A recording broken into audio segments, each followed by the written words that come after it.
السلام عليكم ورحمة الله وبركاته. حبايبي اخباركم ايه؟ كل سنة وانتم طيبين ويا رب يعود علينا وعليكم الايام بخير دايما يا رب. ان شاء الله النهارده طبعا احنا في صيام، عندي هنا عايزين نعمل فراخ. هعمل لك طريقة فراخ والشوربة بتاعتها تطلع لونها ذهبي وجميلة جدا. هتحلفي ان انت ما تعمليش الفراخ الا بالطريقة دي. يلا بينا نقول بسم الله الرحمن الرحيم. عندي هنا الحلة فيها معلقة سمنة بلدي او زيت على سمنة اللي يريحك. عندي الفراخ هحطها على الجلد كده. خلاص الاول، لا معلش انا اسفه، الاول انا هنزل ايه. عندي هنا بصلايه، عندي حبهان، بصي انا فاتحاه كده عشان ينزل العطر اللي فيه، وورق لوري. هسيبهم دقيقتين بس ياخدوا السمنه تاخد العطر اللي فيهم، ينزلوا الريحه بتاعتها كده. سبتها بتاع دقيقه او دقيقتين. هاخد الفراخ هحطها على الجلد.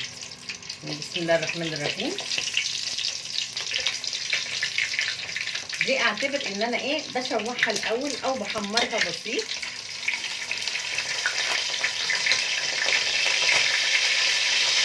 كده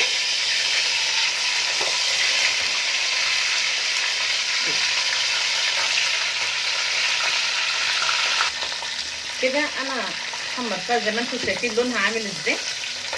عندي هنا جزرايه وطماطمايه هنزلها،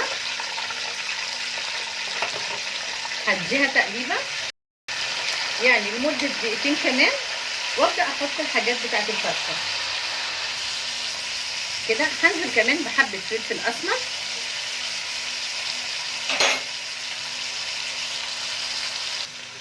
عندي بقى هنا الجناح الكبده الانثى. واهم حاجه في الكبده ان انت لازم تفتحي القلب كده عشان بيبقى فيه تجمعات دمويه. بسم الله الرحمن الرحيم. وننزل بالميه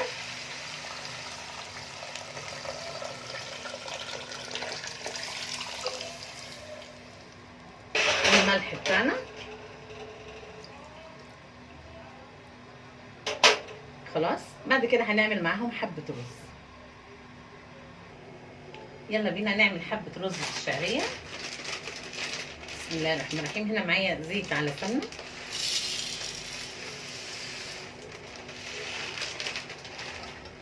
هنحمر الشعريه وبعد كده نحط لها الرز. وطبعا هنا معايا الشوربه بدات تعمل الريم الابيض ده، لازم نشيله.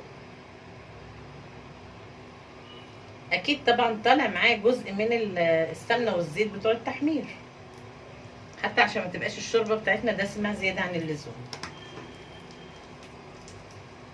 طبعا لما تستوي ان شاء الله خالص هناخد الشوربه دي نصفيها عشان ما يبقاش فيها الحاجات دي. ممكن تاكلي الجزر منها دي كمان تبقى كويسه جدا. كده حمرت الشعريه، مش هخليها غامقه جامد عشان ما تغمقش الرز. خلاص. وعندي الرز اهو غسلته. بسم الله الرحمن الرحيم. هديله تقليبه مع الشعريه وبعد كده احط عيار الرز. ممكن تحطي عيار الرز نص شوربه ونص ميه كده. الفرخه على النار، الرز على النار. قلنا نعمل حبه ايه، ملوخيه صغيره. عندي هنا الثوم، انا هاخد حته صغيره كده احطها على الشوربه. خلاص. وعندي هنا الكزبره الناعمه، انا ما بحطهاش في الطشه بتاعتها، لا انا بحطها كده بعيد عنها، عشان انا لما بحطها مع الثوم كده على النار بلاقيها بتمرر الملوخيه شويه. بس كده. ونقول بسم الله الرحمن الرحيم.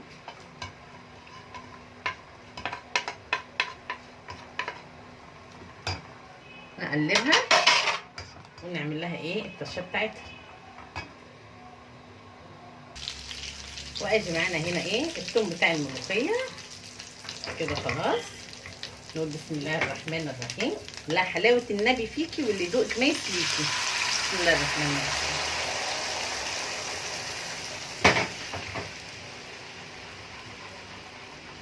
بس كده اكلنا خلاص.